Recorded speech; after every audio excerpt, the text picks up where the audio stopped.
מהיום אלה הג'פטות שלכם לכריך של שישי ולכל אירוע. הכנתי אותם בצ'יק צ'אק ובואו תראו איך אני עושה את זה. מי שהיה בסדנאות שלי יודע שכל מצרכי הבצק אני שמה במיקסר ולשה הכל ביחד.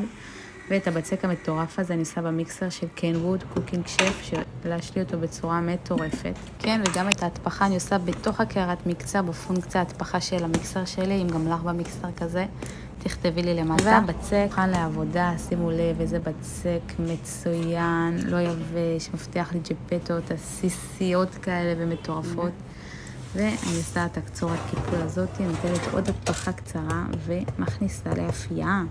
וואו, תראו איזה ג'פטות מטורפות.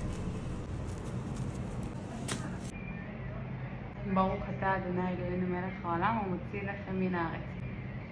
וכמובן שאתם יכולים לאכול אותם עם דבש וחימה, לעשות כריך שניצל, פשוט מה שבא לכם. דבש וחימה, שילוב מטורף.